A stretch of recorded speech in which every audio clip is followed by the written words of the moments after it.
1971 में पाकिस्तान से आज़ादी की लड़ाई के बाद बांग्लादेश ने कई त्रासदियों को झेला, जिसमें भयावह गरीबी, प्राकृतिक आपदा और अब दुनिया के सबसे बड़े इमिग्रेंट संकट से बांग्लादेश जूझ रहा है। इस समय करीब 7,50,000 रोहिंग्या मुसलमान पड़ोसी देश म्यांमार से अपना घर बार छोड़कर बांग्लादेश में आ गए हैं।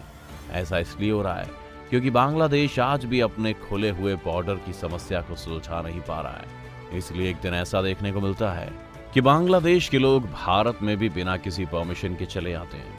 मगर इतना कुछ होने के बावजूद भी बांग्लादेश ने पिछले कुछ सालों में ऐसा कुछ कर दिखाया है जिसकी कल्पना भी नहीं की जा सकती है, क्योंकि बांग्लादेश इस समय अपनी आर्थिक सफलता यानी इकोनॉमिकल सक्सेस की नई इबादत लिख रहा है।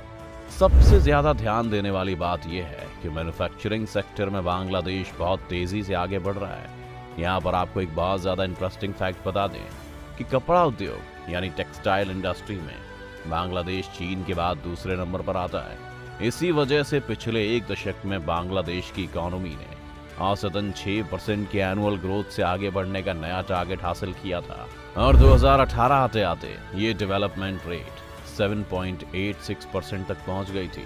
अगर शुरुआत से देखें तो बांग्लादेश के 1971 में बनने के 3 साल बाद यानी कि साल 1974 में वहां भयंकर अकाल पड़ गया था।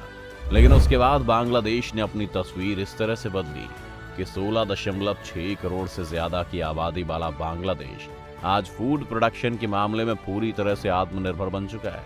और यहाँ सबसे ज्यादा गौर करने वाली बात यह है कि 2009 से बांग्लादेश में प्रति व्यक्ति आय 3 गुना हो गई है।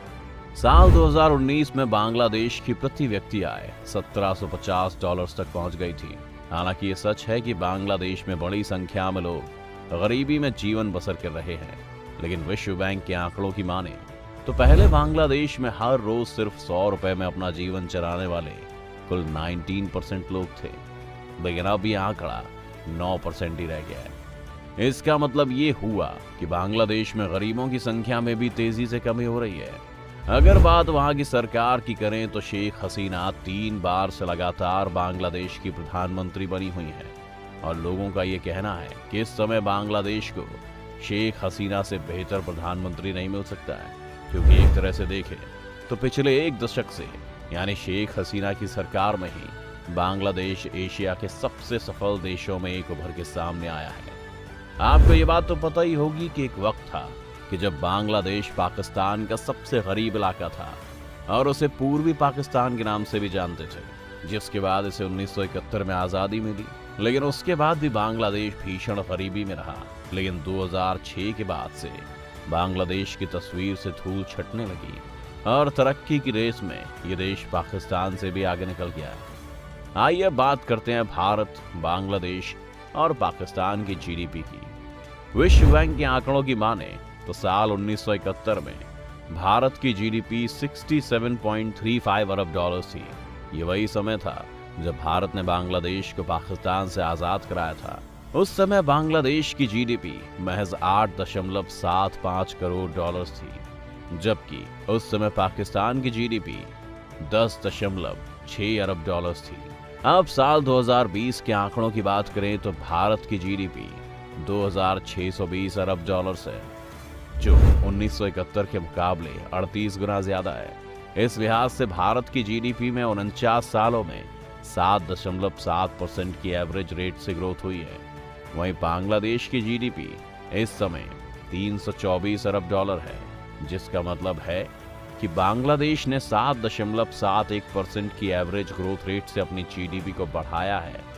1971 के मुकाबले बांग्लादेश की जीडीपी में 38.1 गुना ज्यादा बढ़ोतरी हुई है। इस तरह से टोटल ग्रोथ और एवरेज ग्रोथ दोनों में ही बांग्लादेश भारत से आगे है। वहीं दूसरी ओर पाकिस्तान, जिससे बांग्लादेश अलग हुआ था, उसकी जीडीपी में 6.68% की एवरेज ग्रोथ हुई और 1971 के मुकाबले पाकिस्तान की जीडीपी महज 23 गुना ही बढ़ सकी। अभी पाकिस्तान की कुल जीडीपी 314 अरब डॉलर के स्तर पर पहुंच गई है और इस तरह से देखा जाए तो बांग्लादेश ने जीडीपी ग्रोथ के मामले में भारत को पीछे छोड़ दिया है और पाकिस्तान को तो बहुत पीछे छोड़ दिया है। और अगर जनसंख्या की बात करें तो बांग्लादेश की आबादी 1.1% की दर से हर साल बढ़ रही है, जबकि पाकिस्तान की आबादी 2% की दर से बढ़ रही है। इसका मतलब ये भी है कि पाकिस्तान की तुलना में बांग्लादेश में प्रति व्यक्ति आय भी तेजी से बढ़ रही है।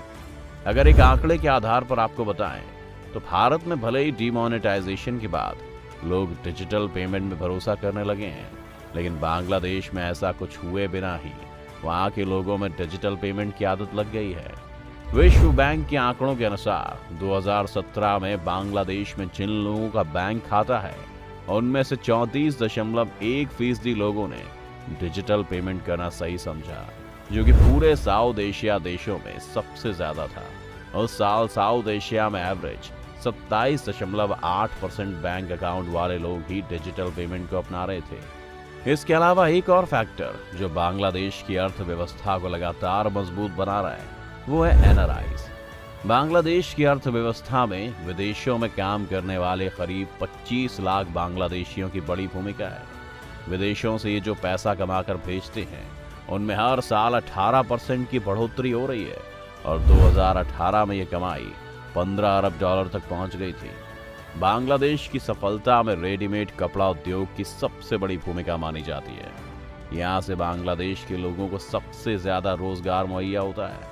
डेटा के अनुसार कपड़ा उद्योग से बांग्लादेश में 40.5 लाख लोगों को रोजगार मिला हुआ है। साथ ही 2018 में बांग्लादेश के कुल निर्यात में रेडीमेड कपड़ों का योगदान तकरीबन 80% रहा है। कहा जा रहा है कि बांग्लादेश बड़े शांत तरीके से अपनी काया पलट कर रहा है और सबसे ज्यादा ये देखने को मिल रहा है कि महिला प्रधानमंत्री की छवि की वजह से यहाँ विमेन एम्पावरमेंट भी तेजी से हो रहा है। साथ ही ये बात भी काफी हैरान करने वाली है कि बांग्लादेश में एक व्यक्ति की औसत उम्र 72 साल हो गई है, जो कि भारत के 68 साल और पाकिस्तान के 66 साल से बेहतर ही है। इस तरह देखें तो भले ही गरीबी और पिछड़ेपन से बांग्लादेश जूझ रहा है, लेकिन उसकी बढ़ती हुई अर्थव्यवस्था और पाकिस्तान से उसकी हर मामले में बेहतर स्थिति ये बात बयां करती है कि इस दशक के अंत तक बांग्लादेश साउथ एशिया का सबसे डेवलप देश होकर निकलेगा। इसके लिए बांग्लादेश को अपने यहाँ एफडीआई और विदेशी इन्वेस्टमेंट के लिए बेहतर सर्विस प्रोवाइड करनी पड़ेगी, जिसके लिए सबसे पहले अपने बॉर्डर को हर तरफ से इतना मजबूत करना पड़ेगा कि कोई भी इस पार से उस पार अवैध रूप से आ जा ना सके। लेकिन यहाँ ये बात क्लियर कर देनी चाहिए कि बांग्लादेश का भारत से पूरी तरीके से कंपैरिजन नहीं हो सकता है, क्योंकि भारत में करीब 130 करोड़ लोग रहते हैं, जबकि बांग्लादेश में महज 20 करोड़ के आसपास ही लोग होंगे। इन सब के बावजूद बांग्लादेश का प्रदर्शन सराहनीय है। आपका बांग्लादेश के डेवलपमेंट और ग्रोथ पर क्या राय है, आप हमें कमेंट करके बता सकते हैं। अगर आज की वीडियो आपको पसंद आई हो तो वीडियो को लाइक करने के साथ साथ अपने दोस्तों और रिश्तेदारों के साथ शेयर